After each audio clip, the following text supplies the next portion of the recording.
Isaías Kapitulo 10. Mapapahamak kayo, mga gumagawa ng hindi makatarungang batas na umaapi sa mga tao, upang pagkaita ng katarungan ng mga nangangailangan, upang alisan ng karapatan ang mahihirap, at upang pagsamantalahan ng mga byuda at tulila. Ano ang gagawin ninyo sa araw ng pagpaparusa, pagdating ng pagkawasak na nagmumula sa malayo? Kanino kayo lalapit upang humingi ng tulong, at kanino ninyo iiwanan ang inyong kayamanan upang hindi kayo mabilanggo o mamatay sa labanan? Sa kabila ng lahat ng ito, hindi nawawala ang kanyang poot. Patuloy niyang paparusahan ang kanyang bayan. Ang layunin ng Diyos at ang hari ng Assyria. Ikaw, Assyria, ang gagamitin kong pamalo, ang tungkod ng aking pagkapuot.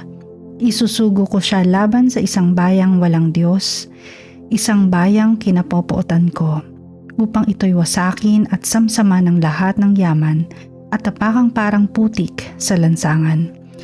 Ngunit hindi ganito ang binabalak ng hari ng Assyria. Wala nga ito sa isipan niya. Ang layunin niya ay wasakin ang maraming bansa. Ang sabi niya, hindi ba't pawang hari ang aking mga pinuno? Ano ang pagkakaiba ng Kalno sa Karkemis, ng Hamat sa Arpad, at ng Samaria sa Damasco? Kung paanong pinaparusahan ko ang kahariang sumasamba sa Diyos-Diyosan na hindi nahigit na marami ang mga larawang inanyuan kaysa naroon sa Jerusalem at Samaria, hindi ko rin ba gagawin sa Jerusalem at sa mga Diyos-Diyosan nito ang ginawa ko sa Samaria at sa mga imahe nito? Ngunit kapag natapos na ni Yahweh ang kanyang layunin sa bundok Zion at sa Jerusalem, paparusahan niya ang hari ng Assyria dahil sa kanyang kayabangan, kataasan at kapalaluan. Sapagkat ang sabi niya, nagawa ko iyan dahil sa taglay kong lakas at karunungan. Inalis ko ang hangganan ng mga bansa at sinamsam ko ang kanilang mga kayamanan. Ibinagsak ko sa lupa ang mga nakaupo sa trono. Kinamkam ko ang kayamanan ng mga bansa na parang nasa isang pugad.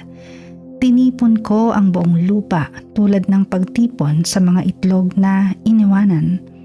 Wala man lamang pakpak na nagbalak lumipad, walang bibig na bumubuka o huning narinig. Mas magaling pa ba ang palakol kaysa taong may hawak nito? Mas mahalaga ba ang lagari kaysa taong gumagamit nito? Ang tungkod pa ba ang bubuhat sa may hawak nito?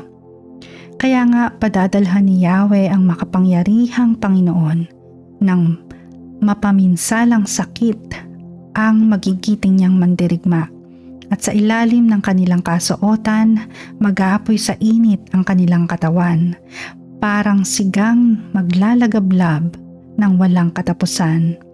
Ang ilaw ng Israel ay magiging apoy. Ang banal na Diyos ay magniningas at susunugin niya sa loob ng isang araw maging ang mga tinik at dawag. Wawasakin niya ang kanyang mga gubat at bukirin, kung paanong winasak ng sakit ang katawan at kaluluwa ng tao. Ilan lamang ang matitirang punong kahoy sa gubat. Ang mga ito'y mabibilang kahit ng isang batang musmos. Ang pagbabalik ng mga natirang sambayanan ng Israel. Sa araw na iyon, ang matitira sa bansang Israel at Juda ay hindi naaasa sa mga nagpahirap sa kanila. Kay Yahweh lamang, sa banal na Diyos ng Israel, sila mananalig ng buong katapatan. Ang mga natira sa sambayanan ni Jacob ay magbabalik sa Diyos na makapangyarihan, sapagkat kung sindami man ng buhangin sa dagat ang mga Israelita, ilan lamang ang makakabalik. Nakatakda na ang pagwasak sa iyo ayon sa nararapat.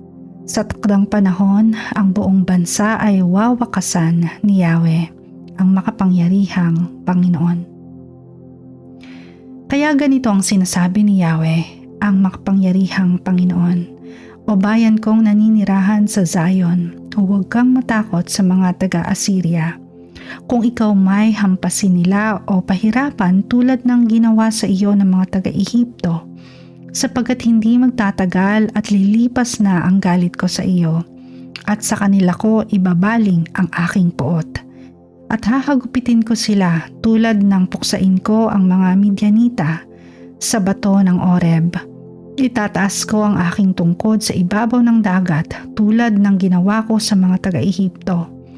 Sa araw na iyon, aalisin sa iyong balikat ang pahirap na ginagawa ng Assyria at wawasakin na ang pamatok sa iyong leeg. Sumalakay siya buhat sa Rimon at nakarating na sa Ayat. Lumampas na siya sa Migron at iniwan sa Mikmas ang kanyang daladalahan. Nakatawid na sila sa tawiran at sa Geba magpapalipas ng gabi. Nanginginig ang mga taga-Rama at tumakas na ang mga taga-Gibeya na kababayan ni Saul. Sumigaw kayo ng malakas, mga taga-Galim. Makinig kayo, mga taga-Laisa. Sumagot kayo, taga-Anatot.